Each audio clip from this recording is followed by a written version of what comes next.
Angela was 35 when life hit her hardest. After 7 long years of marriage and countless failed attempts to have a child, her husband left without a word, just a small note on the kitchen table. "I can't do this anymore. I'm sorry." And just like that, he was gone. No goodbye. No face-to-face conversation. Just silence where love used to be. She read the note over and over, hoping it would change. It didn't. And neither did the loneliness that followed. Angela battled shame, heartbreak, and the crushing weight of dreams slipping through her fingers. Their parents had died in a fire, leaving them orphaned and unwanted. Relatives turned them away, unwilling to raise 5 children at once. One social worker described them as a package deal no one wants. Angela looked at them and saw more than abandoned children. She saw something familiar: pain, fear, and the kind of silence that only comes after being rejected too many times. That night, she couldn't sleep. Their faces lingered in her mind. She thought about how she once longed to be a mother, how that dream had been stolen from her. And now, here was a chance, not the perfect, planned-out life she once dreamed of, but a real, raw, unfiltered kind of love knocking on her door. She didn't have much: a modest income, a small house, and no partner to share the burden. But she had a heart full of love, and it was screaming to be used. So she made a decision. One by one, she brought them home. First came Malcolm, the eldest, shy but fiercely protective. Then Elijah, the quiet thinker with eyes that always seemed to be watching everything. The twins, Caleb and Carter, arrived next, inseparable troublemakers with smiles that could light up the darkest room. And finally, baby Zion, the youngest, barely 5, with cheeks so soft you couldn't help but pinch them. The early days were chaos. School fees piled high. Food was sometimes scarce. Sleepless nights became the norm.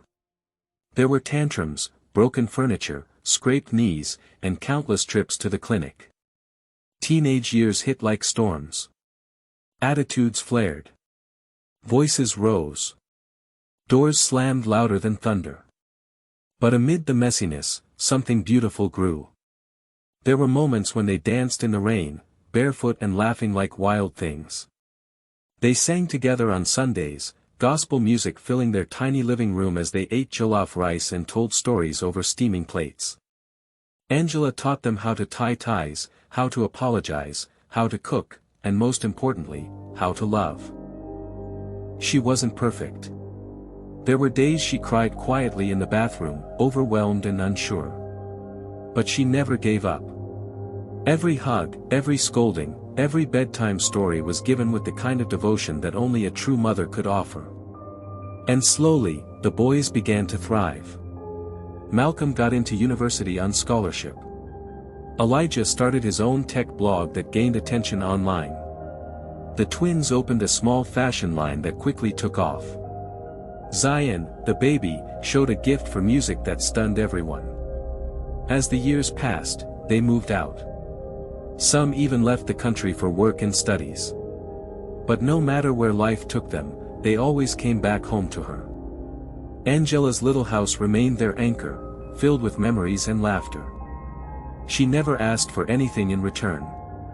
To her, seeing them happy was reward enough. Time moved like a river, quiet at first, then rushing before you could blink. Angela's hair turned gray. Her hands bore the marks of years spent cooking, cleaning, and caring. But her spirit remained strong. She watched proudly as her boys grew into men who stood tall, not just in height, but in character. Malcolm became a respected engineer known for his calm mind and steady leadership. Elijah built a name for himself in tech, creating apps that helped communities connect and thrive. The twins, Caleb and Carter, expanded their fashion line across borders, dressing celebrities and dignitaries alike. Zion, the baby with the golden voice, became a rising star in music, touching hearts with lyrics that spoke of struggle, hope, and love. They traveled the world. Yet every holiday, every birthday, every family gathering brought them back to the one person who made it all possible, Angela. She never asked for anything. Not a gift. Not even a thank you. But deep down, she dreamed of something more than the small house she had lived in for over 30 years. It was worn now. The roof leaked when it rained. The floor creaked underfoot. The paint had long faded. Still, she never complained. On the morning of her 60th birthday, she woke up to the smell of fresh bread and coffee. Her boys had come home, all 5 of them. They filled the house with laughter and chatter, teasing each other like they were still children. She smiled, watching them from her seat on the old wooden bench outside. Life had been hard, but this moment was everything she ever wanted. Then Malcolm stepped forward holding something wrapped in white cloth. "Mama," he said softly, "we have something for you." The others gathered around her, eyes full of anticipation. She looked at them, confused but curious. Gifts were rare. She always told them not to waste money on her. But this wasn't a small gift.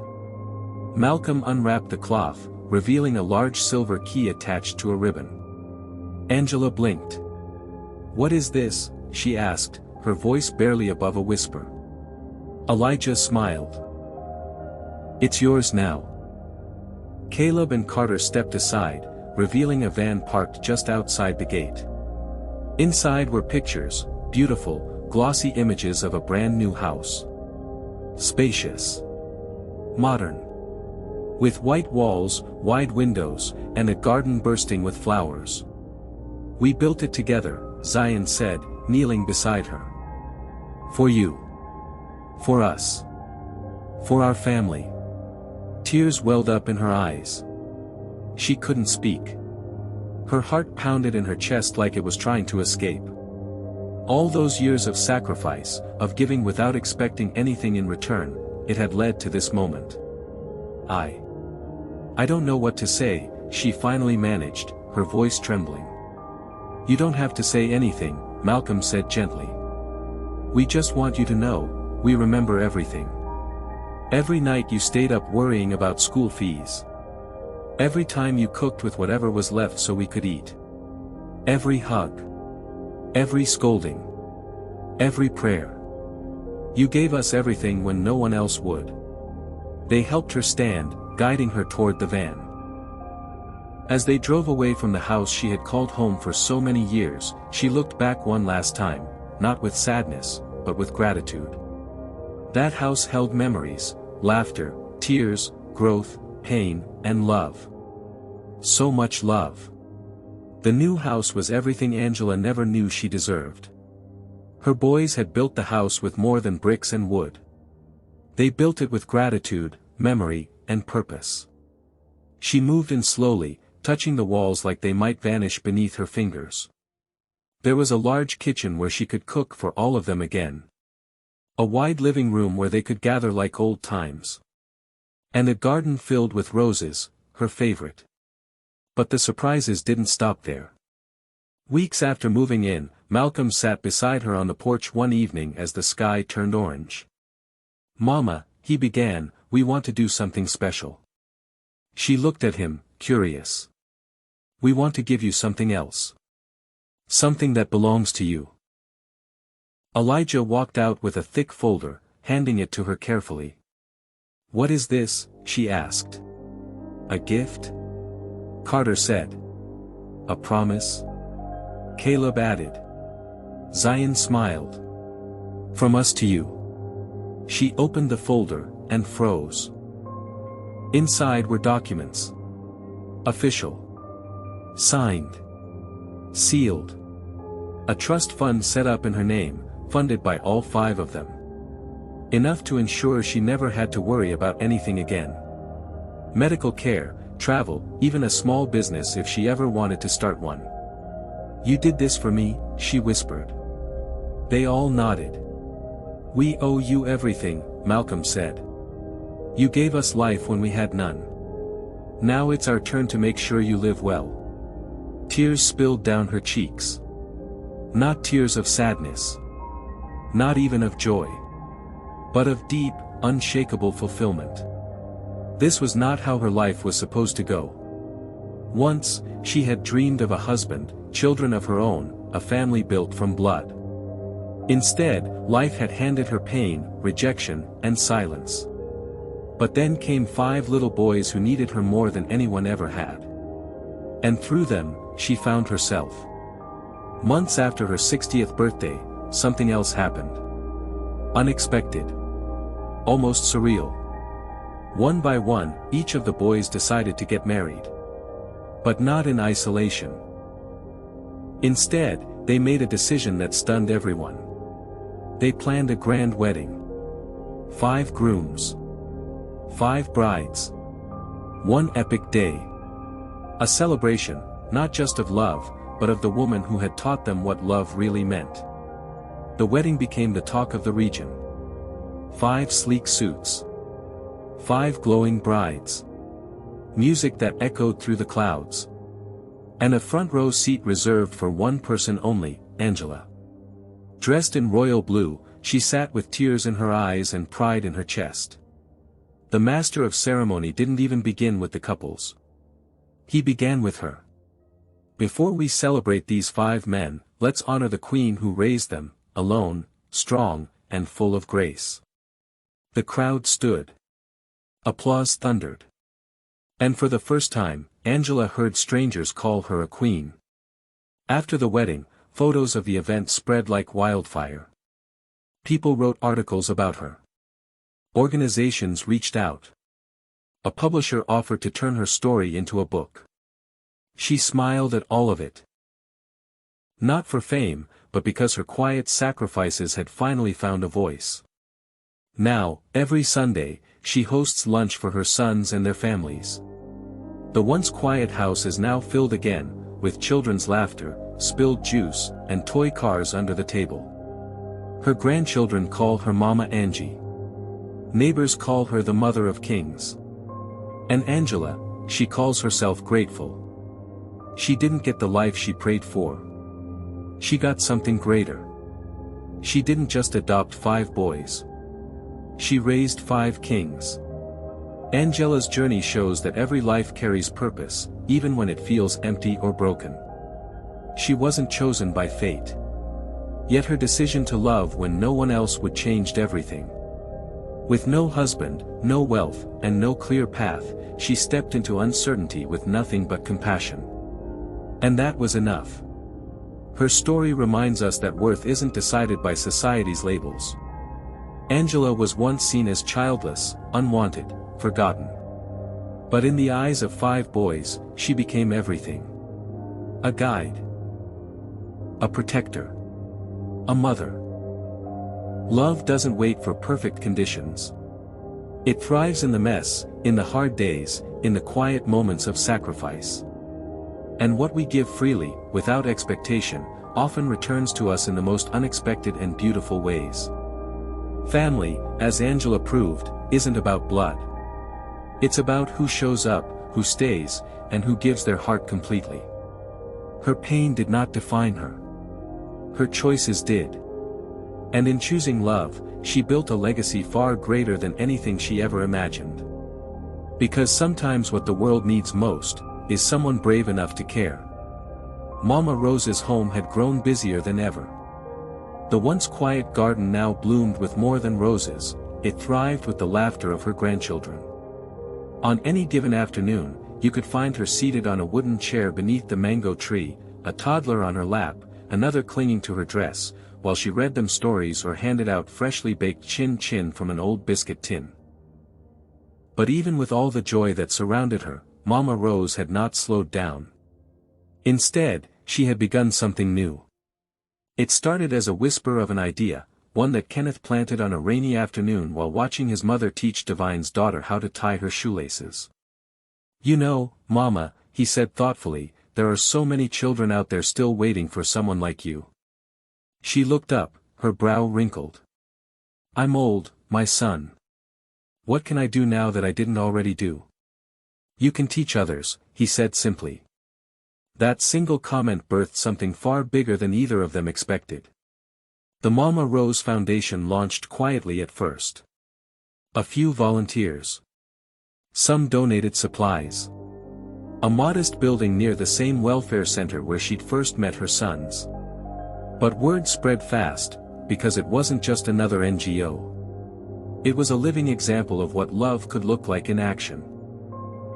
The foundation focused on mentorship for foster parents, healing for orphan children, and vocational support for struggling single mothers. Every Saturday, Mama Rose showed up, gray head wrap, reading glasses, and all, offering wisdom from a life hard one. She taught workshops on parenting, gave talks at churches and schools, and even sat with grieving foster parents who thought they'd never get through another day.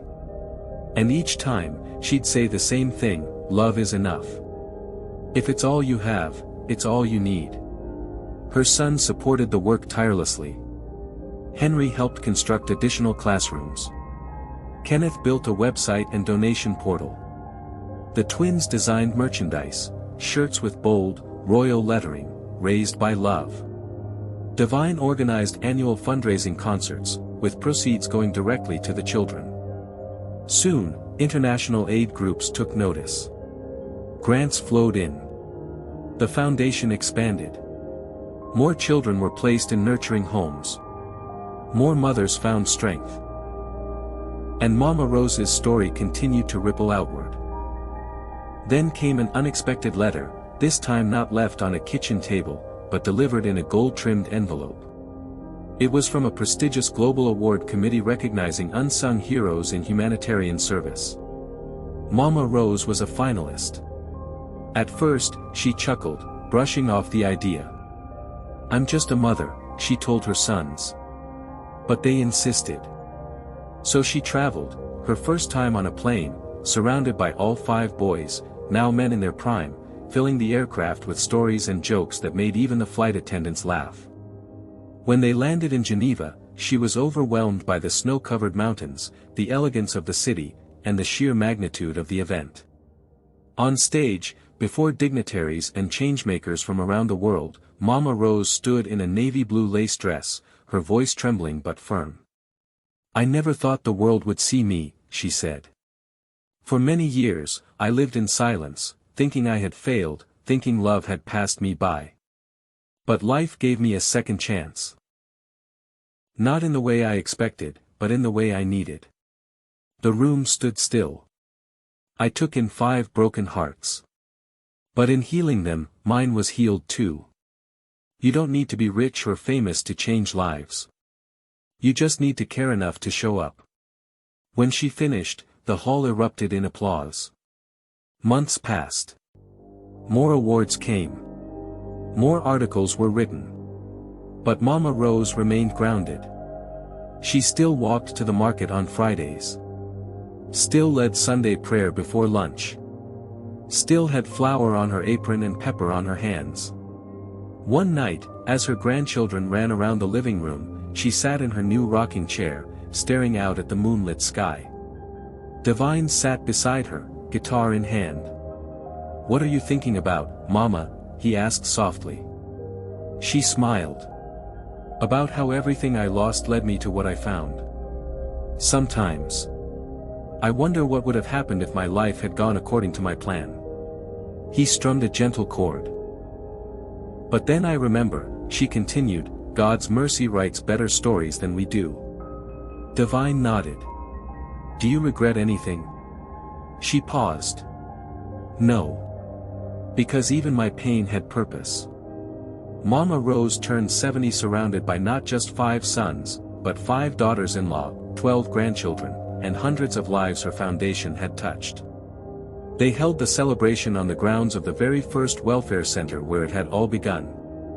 A large banner read, "Mama Rose, a life poured out in love." During the event, a young girl stood to speak. She had been adopted through the foundation years ago and was now in university. "I never met my birth mother," she said, "but I met Mama Rose. And because of her, I believe in love again." Mama Rose's eyes filled with tears. Not of sadness, but of grace fulfilled.